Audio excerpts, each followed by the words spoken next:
ও বন্ধু, নামাজ তোমাকে অন্যায় থেকে কেমনে ফিরাবে? তুমি তো নামাজের মাঝে ডজন ডজন ভেজাল ঢুকাইছো। তোমার নামাজের শুরু রাসূলুল্লাহর সাথে মিলে না, তোমার নামাজের শেষ রাসূলুল্লাহর সাথে মিলে না, তোমার নামাজের ভিতর রাসূলুল্লাহর সাথে মিলে না। অথচ রাসূল বলছে সল্লু কামা রাআইতুমুনি উসাল্লি খুযু আন্নী মানাসিকাকুম। আরে ভাই আমার, রাসূলের সাথে না মিললে আল্লাহ ইবাদত নে না। কোন এক মসজিদ উদাহরণ দিচ্ছি, বাস্তবতা সব উদাহরণের সাথে মিলবে না। ইমাম সালাম ফিরাইছে, মাগরিবের নামাজ চলছে, একজন মুরব্বী সালাম না ফিরাইয়া দাঁড়াইয়া গেছে। পাশে বসা একজন ইয়াং ছেলে সে লক্ষ্য করছে, চাচা তো আমার সাথে শুরু করলো, ইমামের সাথে 3 রাকাত পড়লো, সালাম কেন ফিরাইলো না? তাকায়া দেখে মুরব্বী রুকু করতেছে, সিজদা করতেছে, আরো 1 রাকাত বেশি পড়ছে, তারপরে এবার সালাম ফিরাইছে। ইয়াং দল্ল, চাচা মাগরিবের নামাজ তো 3 রাকাত, 4 রাকাত পড়লেন কেন? মুরব্বী কয় তোরটা তুই পড়, আমার লগে জ্বালাতন করিস না। ইয়াং ম্যান কয় চাচা জ্বালা জালির কি আছে, আমি যা জানতে চাইছি আপনারা জ্বালাইলাম কই? আরে বাতিজা, যৌবনকালে কত নামাজ কাজা করছি হিসাব নাই, এখন অবসরে আছি, চাকরিতে কয়দিন আগে রিটায়ারমেন্টে গেছি, সিদ্ধান্ত নিছি হুজুর 3 রাকাত পড়ুক, আমি 1 রাকাত বাড়াইয়া পড়বো, অতীতের কিছু কাফারা আদায় হোক। এবার ভাতিজা বলতেছে চাচা গজব করছো। কয় কি হইছে? কয় তোমার তো 3 রাকাত গেছে। কি কস? কয় হ্যাঁ। কয় বুঝলাম না। কয় কেমনে বুঝামু তোমার, আমি হুজুরের কাছে চলো। ইমাম সাহেবরে শুনাইলো পুরা কাহিনী। ইমাম সাহেব বলল চাচা এই ইয়াং ম্যানের কথাই ঠিক, আপনি যে বেশি পাওয়ার জন্য 1 রাকাত বেশি করছেন, আপনার 3 রাকাতও গেছে, আমও নাই, সালাও গেছে। এবার মুরব্বী বলছে কি অপরাধে? হুজুর আমার একটু বুঝান অপরাধটা কি? এই তো আপনি কয়দিন আগে জুমায় ওয়াজ করছেন, কোরআন পড়লে প্রতি অক্ষরে কয় নেকি, তো আমি 4 নাম্বার রাকাতে সূরা ফাতিহা পড়ছি, সোনার বাংলা সঙ্গীত তো পড়ি নাই। সূরা ফাতিহার মাঝে শত শত অক্ষর আছে, তো সওয়াব বাদ দিব কেন আল্লাহ? আমি খারাপ কিছু করছি নাকি? আপনার একটু জবাব দিন। 4 নাম্বার রাকাতে রুকু সেজদা আছে না নাই? রুকু সেজদা খারাপ জিনিস, তো মুরব্বীকে আমি খারাপ কি করছি? আম সালা সব যাইব কেন, আমি খারাপটা কি করছি? মুরব্বীর কথা শুনে ইমাম সাহেব বলল মুরব্বী আপনার কথা ঠিক, আসলে আপনি কোনো খারাপ কাজ করেন নাই, যা করেছেন সবটাই ভালো, কিন্তু একটা অপরাধ হয়ে গেছে, আপনার নামাজটা রাসূলুল্লাহর সাথে মিলে নাই। ও ভাইরা, এখন আজানের মাঝে আপনি মন মতো বিকৃতি করলেন, নামাজের মাঝে করলেন, নামাজ আপনাকে অন্যায় থেকে কেমনে ফিরাবে? রাসূলুল্লাহ সাল্লাল্লাহু আলাইহি ওয়াসাল্লাম বলেন ইজা সামিতুমুন নিদাও ফাকুলু মিসলা মা ইয়াকুলুল মুয়াজ্জিন। যখন তোমরা মুয়াজ্জিনকে আযান দিতে শুনবা, তখন মুয়াজ্জিন যা বলে জবাবে তোমরা তাই বলবা। তো মুয়াজ্জিন বলে আল্লাহু আকবার, আমরা কি বলি? মুয়াজ্জিন যা বলে আমরা তা বলবো। মুয়াজ্জিন বলবে আশহাদু আন্না মুহাম্মাদুর রাসূলুল্লাহ, আমরাও ঠিক তাই বলবো। রাসূলুল্লাহ বলেছেন মুয়াজ্জিন যা বলে তোমরাও তা বলো। কিন্তু বাংলাদেশে 95% বেশি নামাজি আজানের আশহাদু আন্না মুহাম্মাদুর রাসূলুল্লাহর জবাবে তারা এটা না পড়ে দুরূদ শরীফ পড়ছে। দুরূদ শরীফ পড়ে আবার অনেকে এরকম আছে না নাই? মহব্বত, রাসূলের মহব্বত। ওনার নাম সুন্নি, ওনারা আবার কামরা আশেকে রাসূল। এই সুমাসমির পক্ষে 2-3টা হাদিস বলে, এই হাদিসগুলো আমি এখানে লিখেছি। হাদিসের বৈচিত্র্যে পূর্ণাঙ্গ নামাজ, নামাজ নিয়ে যত জটিলতা চলছে বাংলাদেশে, আলহামদুলিল্লাহ 90%-এর বেশি এর মাঝে আপনি হাদিসের আলোকে সমাধান পাবেন। আমার ভাই, এখন সুমু খাওয়ার পক্ষে 3-4টা দলিল দেয় হাদিস থেকে। এই হাদিসগুলো আমি এই বইতে লিখেছি, মুহাদ্দিসদের বক্তব্য লিখেছি। এই হাদিসগুলার কোনো ভিত্তি নেই। একবারে জাল হাদিস, জাল জাল জাল। তারপরে এবার মুয়াজ্জিন বলবে হাইয়া আলাস সালাহ, নামাজের দিকে আসো। এখন আপনি কি বলবেন? রাসূলুল্লাহ বলছেন মুয়াজ্জিন যখন হাইয়া আলাস সালাহ বলবে, তোমরা তখন বলবে লা হাওলা ওয়ালা কুওয়াতা ইল্লা বিল্লাহ। হাইয়া আলাস সালাহ শব্দের অর্থ নামাজে আসো। তা আপনিও যদি জবাবে বলেন হাইয়া আলাস সালাহ, তাহলে একটু কেমন হয়ে গেল? মুয়াজ্জিন তুমিও নামাজে আসো, কেমন হয়ে গেল না? হাইয়া আলাল ফালাহ, কল্যাণের দিকে আসো। আপনিও বলবেন হাইয়া আলাল ফালাহ, আপনিও কল্যাণের দিকে আসেন। এটা উল্টা হয়ে যায়, তাই বলেন লা হাওলা ওয়ালা কুওয়াতা ইল্লা বিল্লাহ। তারপরে আবার মুয়াজ্জিন ফজরের আজানে বলবে আসসালাতু খায়রুম মিনান নাওম। আমরা জবাবে কি বলবো? এই দেশের লোকেরা পড়ছে সাদাক্তা ওয়া বারারতা, সাদাক্তা ওয়া বারারতা, দুরকম ইবারত পাওয়া যায়। আল্লামা মোল্লা আলী কারি রাহিমাহুল্লাহ লিখেছেন লা আসলা লাহু, এটার কোনো আসল নাই, অস্তিত্ব নাই। এটাও ঠিক নয়। বরং আপনিও বলবেন আসসালাতু খায়রুম মিনান নাওম। ও মুয়াজ্জিন, আমিও একমত, ঘুমের চেয়ে নামাজ উত্তম। সুবহানাল্লাহ। ভুল ঢুকেছে, বিকৃতি ঢুকেছে, তারপরে এবার আজান শেষ। আজান শেষ হওয়ার পরে এবার কি করবেন? আমাদের দেশে 99% আলেম সাধারণ মানুষের কথা বলে আর কি করব? আমি আলেমদের কথা বলছি। ভুল ঢুকেছে, ভুল ঢুকেছে। আমাদের উস্তাদেরা ভুল করেছে অনেকে, কারণ তাদের উস্তাদেরা এই দেশে কামেল পাস, দাওরা পাস ছিল কম কম। পুরা দেবিদ্দার থানায় একটা দাখিল আলেম মাদ্রাসা আজ থেকে 100 বছর আগে ছিল না।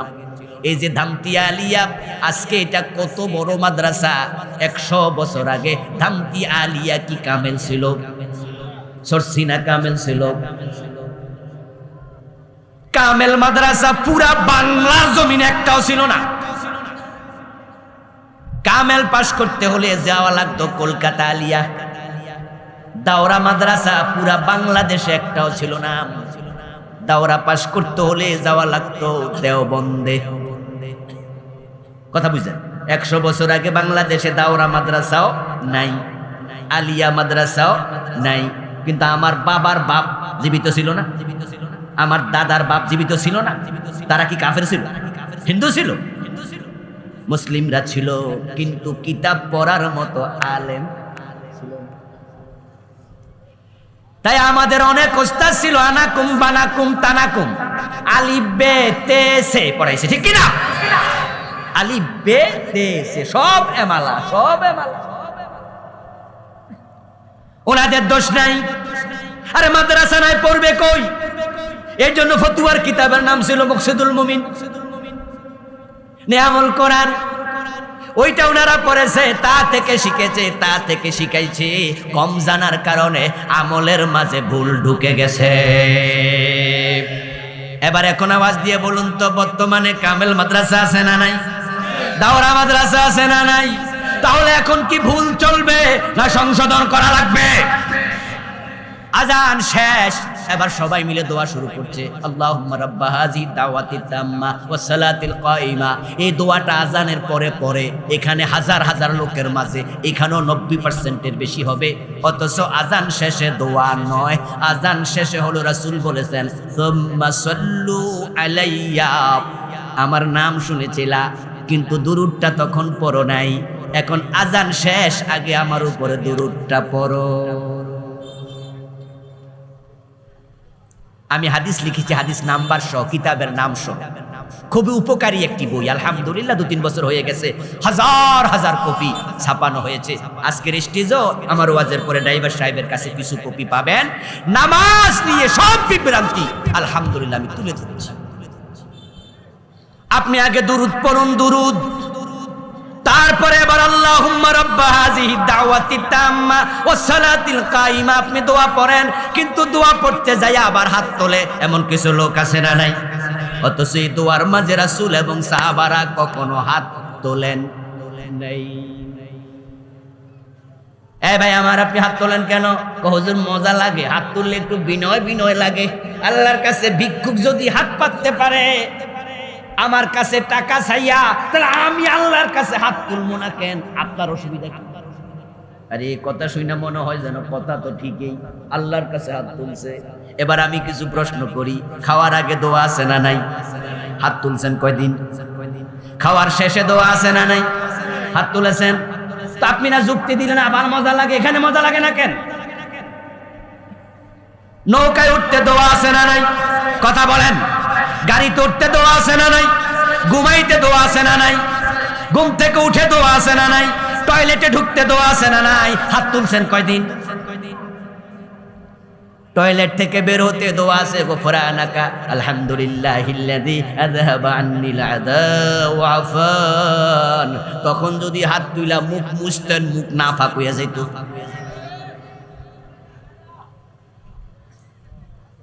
সুন্নাহর বাহিরে গিয়া মজা পাওয়া যাবে না, সুন্নাহর ভিতরে মজা তালাশ করা লাগবে, ঠিক কি না?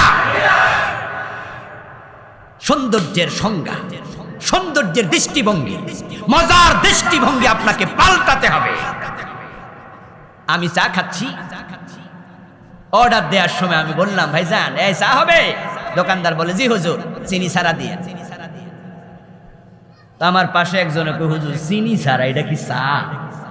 যে কোনো মজা আছে? আমি কই এই মজা তুমি বুঝবা না, ডায়াবেটিক হলে ঠিকই বুঝবে। টাকনুন নিসা আমার ছেলে যদি কাপড় পরে হাঁটে, টাকনুন নিসা আমার বাতিজা যদি কাপড় পরে হাঁটে, ফ্যানটা নিচে নামাইছে, দেখার সাথে সাথে আমার বিরক্ত লাগতেছে। কোনো সৌন্দর্য লাগে না, বরং মন চায় থাপড়াই, এই বেটা ফ্যান তোল, এটা কবিরা গুনাহ। আমার আরেক ছেলে টাকনুর উপরে প্যান্ট পরেছে, তাকে দেখে আমার নয়নটা জুড়াইয়া গেছে। সৌন্দর্যের দৃষ্টিভঙ্গি তোমার মন মতো নয়, ইসলামের আলোকে সৌন্দর্য খুঁজতে হবে। তারপরে এবার মসজিদে গেল, নামাজে যাইয়া দাঁড়াইল, একামত শুরু হলো। এখন একামত করলে কখন দাঁড়াবে তা নিয়েও ঝগড়া শুরু হলো।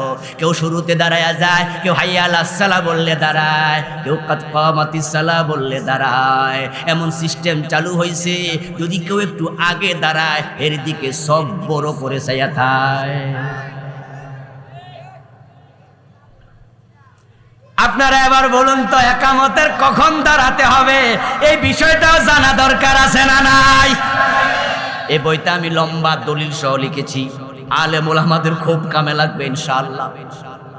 দলিল সহ লেখার কারণে কেউ মাথা নাড়ানোর কোনো সুযোগ। ইমাম মুহিউদ্দিন নববী রাহিমাহুল্লাহ সব আলেমের কাছে গ্রহণযোগ্য বিশ্ববিখ্যাত আলেম, সহিহ মুসলিমের যিনি হাসিয়া লিখেছে, উনি লিখেছেন, এই বইতে আমি উদ্ধৃতি করেছি, একামতের সময় মুসল্লি কখন দাঁড়াবে এ বিষয়ে সরাসরি কোনো হাদিস পাওয়া যায় না। তাই যদি কেউ শুরুতে দাঁড়াতে চায় চোখ বড় করে তাকায়ও না, মাঝে দাঁড়াতে চাই অসুবিধা নাই, হাইয়া আলাস সালাহ বললে দাঁড়াবে অসুবিধা নাই, একবারে কাদ কামাতিস সালাহ বললে দাঁড়াবে অসুবিধা নাই। ফালা বাসা বিহি, ফালা বাসা বিহি, ফালা বাস, কোনো অসুবিধা নাই। তবে একটা অসুবিধা আছে, ক্বালান নবী সাল্লাল্লাহু আলাইহি ওয়াসাল্লাম লা তাকুমু হাত্তা তারাউনি। ও আমার সাহাবারা, আমি নবী ইমাম, আমাকে না দেখে আগে দাঁড়াইয়া যাইও না। মসজিদের মাঝে দাঁড়ায় দাঁড়ায় অপেক্ষা করো না, বসে বসে অপেক্ষা করো। ইমাম যদি চায় 5 মিনিট পরেও নামাজ পড়ার অধিকার ইমামের আছে না নাই? তুমি দাঁড়ায় আছো কেন? বসো মিয়া। লা তাকুমু হাত্তা তারাউনি। তারপরে এবার দাঁড়ায়, দাঁড়ায়া আধা মাইল ফাঁক রাখে।